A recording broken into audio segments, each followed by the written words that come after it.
Russia Ukraine যুদ্ধে পরপর দুটি ভয়াবহ রাত পার করেছে কিয়েভের বাসিন্দারা। বুধ ও বৃহস্পতিবার রাতে চালানো ভয়াবহ হামলায় নিহত হয়েছে অন্তত ৪০ জন।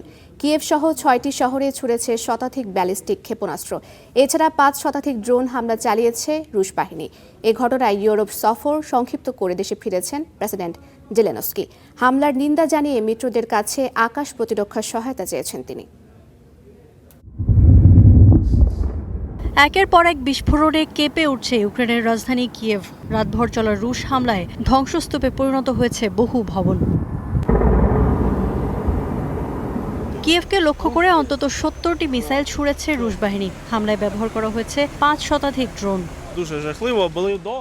হামলার খবর পেয়ে আশ্রয় কেন্দ্রে যাওয়ার চেষ্টা করি, ততক্ষণে অনেক দেরি হয়ে গেছে। বিস্ফোরণে আমার বাড়ির দরজা উড়ে যায়।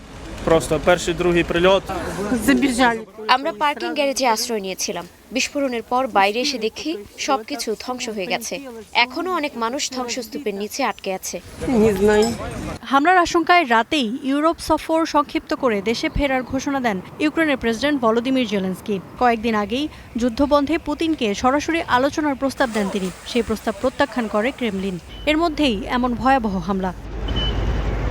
শহরের ২০টিরও বেশি এলাকায় ব্যাপক ক্ষয়ক্ষতির খবর পাওয়া গেছে। আবাসিক ভবন ছাড়াও ক্ষতিগ্রস্ত হয়েছে অ্যাম্বুলেন্স স্টেশন, গবেষণা প্রতিষ্ঠান, হোটেল ও বিভিন্ন ব্যবসা প্রতিষ্ঠান।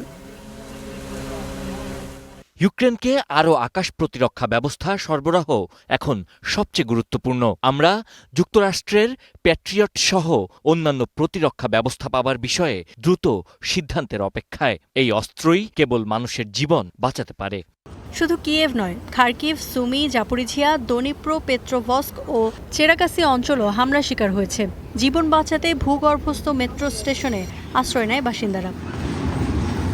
পাল্টা হামলা জোরদার করেছে ইউক্রেনও। রাশিয়ায় ড্রোন হামলা বাড়িয়েছে কিয়েভ। এতে বিশ্বের তৃতীয় বৃহত্তম তেল উৎপাদনকারী রাশিয়ায় তৈরি হয়েছে জ্বালানি সংকট। এমনকি ভারত থেকে পেট্রোল আমদানি করতে হচ্ছে মস্কোকে।